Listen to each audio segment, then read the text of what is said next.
రాహుల్ సంస్కృత్యం దర్శకత్వంలో Tollywood rowdy hero Vijay Devarakonda ఓ pan India cinema చేయనున్న విషయం తెలిసిందే. రాయలసీమ నేపథ్యంలో 1854-78 కాలంలో నడిచే కథతో ఈ సినిమా తెరకెక్కనుంది. మైత్రి మూవీ మేకర్స్ బ్యానర్ పై నవీన్ యోర్నేని, వై రవిశంకర్ భారీ బడ్జెట్ తో ఈ సినిమాను రూపొందించుతున్నారు. రీసెంట్ గా స్క్రిప్ట్ వర్క్ పూర్తి చేసుకున్న ఈ సినిమాకు సంబంధించి సెట్ వర్క్ నిన్న మొదలైంది. త్వరలోనే షూటింగ్ ప్రారంభించనున్నారు. బ్రిటిష్ పాలనా కాలంలో ఇప్పటి వరకు ఎవరు తెరకెక్కించని యథార్థ చారిత్రక సంఘటనల ఆధారంగా ఈ సినిమాను రూపొందించనున్నట్టు తెలుస్తోంది. ఈ సినిమాలో రష్మిక మందన హీరోయిన్ గా నటిస్తుంది.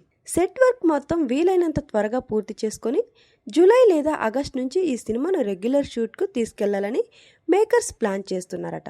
ఈలోగా విజయ్ దేవరకొండ ప్రస్తుతం చేస్తున్న VD12ని పూర్తి చేసి రిలీజ్ కూడా చేసేసి ఫ్రీ అవుతాడు. రాహుల్ సంస్కృత్యంతో విజయ్ చేస్తున్న ఈ సినిమా తన కెరీర్లో 14వ మూవీగా తెరకెక్కనుంది.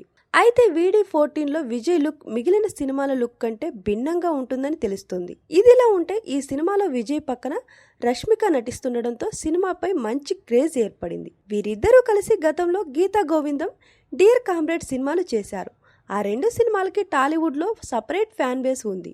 ఇక ఇప్పటికే విజయ్ రాహుల్ సంస్కృత్యంతో కలిసి టాక్సీ వాలా సినిమా చేసి మంచి హిట్ అందుకొని ఉన్నాడు. అప్పటి నుంచే రాహుల్, విజయ్ కలిసి మరో సినిమా చేద్దాం అనుకున్నారు. మళ్ళీ ఇన్నాళ్లకు వారి కాంబో సెట్ అయింది.